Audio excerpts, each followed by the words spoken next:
Ok?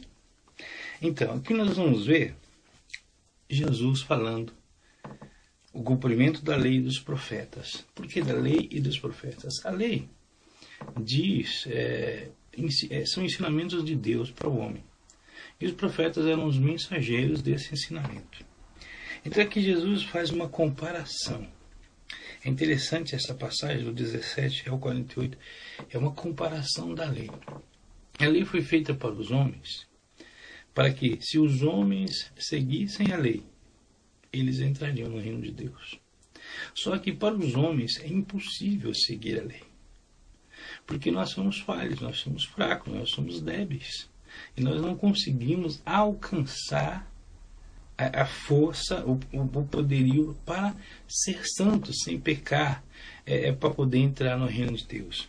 Então a lei era uma obra da carne, era para a carne fazer. Agora, a graça que Jesus trouxe nesse reino, nesse Novo Testamento, nós trabalhamos no espiritual, através da fé. Então, o que nós não conseguimos pela carne, hoje nós conseguimos pelo Espírito, pela fé. Então, Jesus faz uma comparação. Para começar, ele diz: não cuidei que vim destruir a lei e os profetas, não vim abrogar, mas cumprir. Era necessário que alguém cumprisse a lei, porque a lei não salvou ninguém. Mas Jesus veio cumprir a lei para mostrar que a lei podia ser cumprida por um homem. Mas ele teria que ser santo ao todo. Somente Jesus o fez. Então ele falou: eu não vim destruir, eu vim cumprir, para mostrar que é possível um homem cumprir a lei, mas ele tem que ser santo totalmente. E fazendo isso, ele tomou o nosso lugar. Porque quando ele se tornou santo, ele teve força de destruir a lei. Não destruir, como é que eu vou dizer? Não extinguir a lei, porque a lei do Senhor é santa. Mas ele teve o poder de usar a misericórdia no lugar da lei da carne. Agora nós usamos a lei espiritual, a lei pela fé, não é verdade? Então, aqui nós entendemos o quê? Ele não veio acabar com a lei. Ele veio mostrar que a lei não pode ser aplicada e que nós temos que crer que Jesus vai ter misericórdia e nós vamos alcançar ser salvos pela graça. Então a lei continua, mas a graça é quem nos vai salvar. Ele diz: porque na verdade vos digo que até que o céu e a terra passem, nem um jota ou um tio se omitirá da lei sem que tudo seja cumprido. Então, o que está escrito na lei vai se cumprir.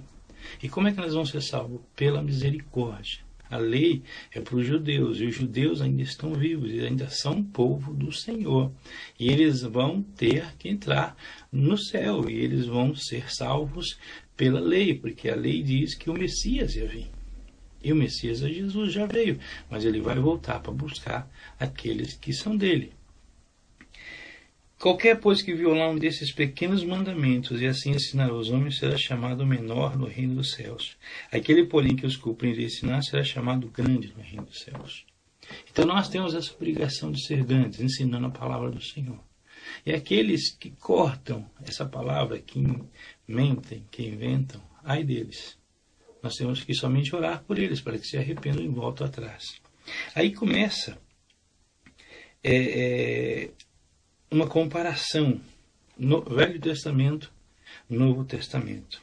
Antes ele fala assim: porque eu vos digo, se a vossa justiça não exceder a dos escribas e fariseus, de modo que nenhum deles entrareis no reino dos céus.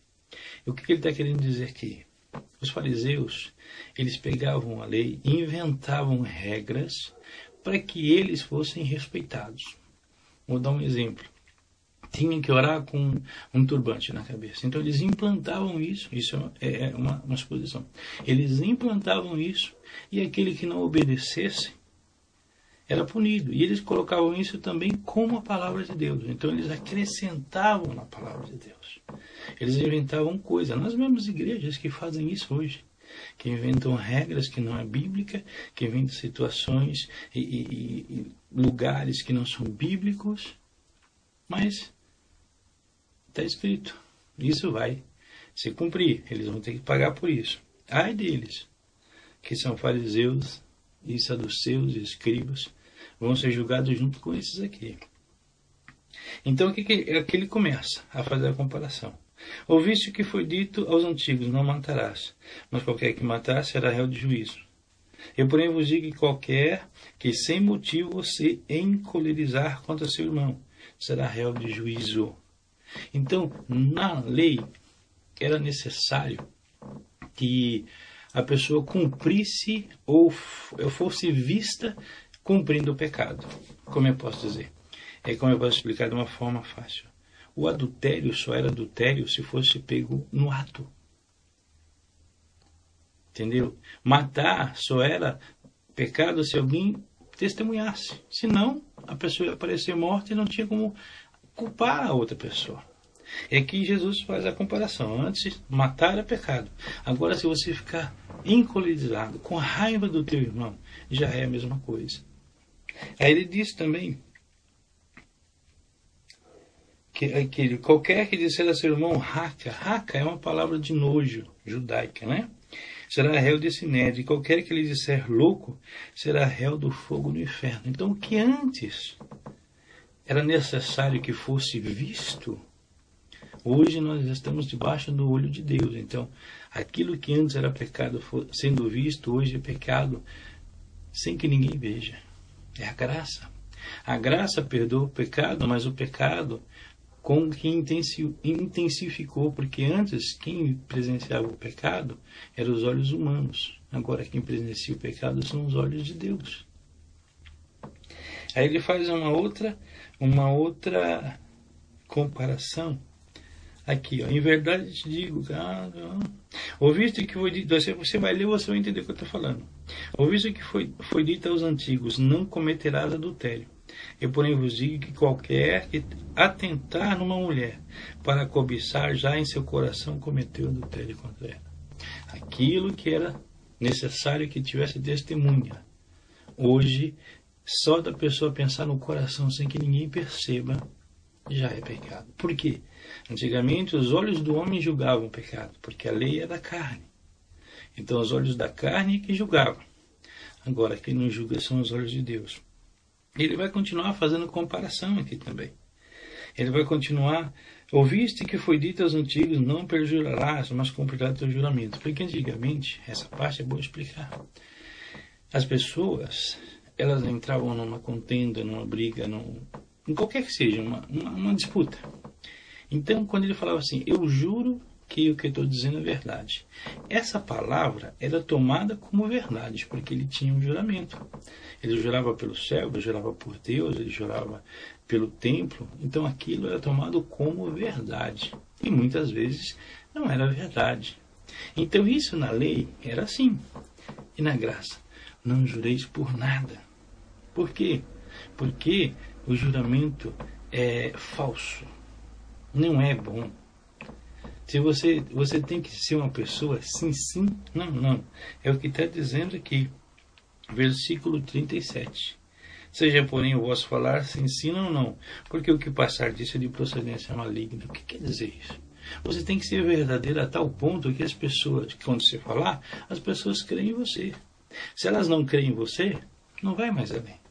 Não tenta provar, não tenta jurar. Você tem que ser uma pessoa sim, sim, não, não. Se você falar assim, todos têm que acreditar. Como é que se alcança isso? Levando-se uma vida justa, uma vida sincera, levando-se uma vida honesta diante de Deus. Então é isso que Jesus está nos pedindo aqui no capítulo 5. Que nós sejamos honestos, puros diante dele. E nós, se nós voltarmos lá na frente, nós vamos ver que isso é bem-aventurança. Então aqui ele fala das bem-aventuranças, fala do sal da terra, fala da luz do mundo e fala também da diferença que há. Para que nós alcancemos ser o sal da terra e a luz do mundo, nós temos que entender essa diferença. Nós não podemos viver na lei antiga mais. Nós não podemos viver o Antigo Testamento. Nós temos que viver o Novo Testamento. No Antigo Testamento, cometer adultério só quando alguém pegava, quando tinha testemunha. No Novo Testamento, cometer adultério no coração. Então hoje nós temos que nos santificar mais do que os povos antigos, porque os povos antigos podiam, quando estavam sozinhos, cometer pecado. Quem é que podia ver? Ninguém. Hoje nós, mesmo sozinhos, temos que ter a noção que os olhos do Senhor estão sobre nós. Então esse Sermão do Monte vai nos ensinar muito acerca da nossa vida cristã hoje, porque o que Jesus está ensinando aqui é o Novo Testamento, é o a partir. Na verdade, o Novo Testamento não começou aqui. O Novo Testamento começa quando Jesus morre, porque sem morte não há testamento. E quando ele morre, começa o Novo Testamento. Ele ressuscita já no Novo Testamento. E aí nós já tomamos posse, porque depois que ele ressuscitou e foi para o céu, é que veio o Espírito Santo. Então aqui, por enquanto, ele está na lei. Por isso que ele mesmo disse que ele não veio quebrar a lei. Ele veio executar a lei. Porque aqui nessa época ainda era lei. Os judeus ainda eram judeus, ainda iam para o templo. Se nós vamos acompanhar, vai ter dia que tinha festa judaica. E Jesus estava no meio. Por quê? Porque naquele tempo era o tempo do Antigo Testamento. Não tinha o Novo ainda. Tá?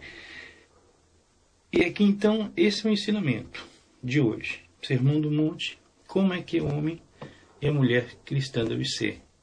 As bem-aventuranças. Aprende com as bem-aventuranças.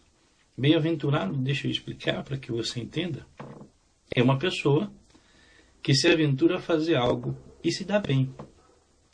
Vamos supor, eu vou subir uma montanha. Então, isso é uma aventura. Eu vou e consigo subir a montanha, desço da montanha. E alguém me pergunta, como foi a sua aventura? Eu falo, fui bem-aventurado. Porque eu fui e eu voltei em paz. Então, essas bem-aventuranças é exatamente a mesma coisa. Se você se aventurar a ser um homem honesto, você é um homem bem-aventurado.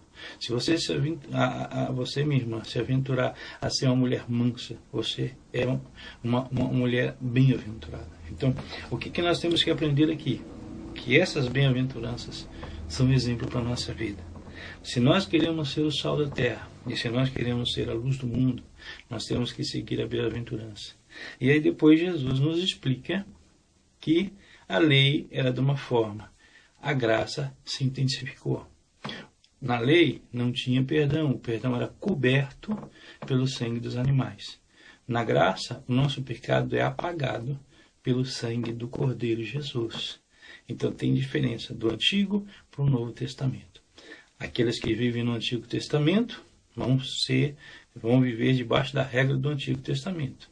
Nós temos que viver embaixo das regras do Novo Testamento do Senhor. Da próxima vez nós vamos continuar. Jesus vai nos explicar das esmolas, da oração e do jejum. Mas isso fica para a próxima vez.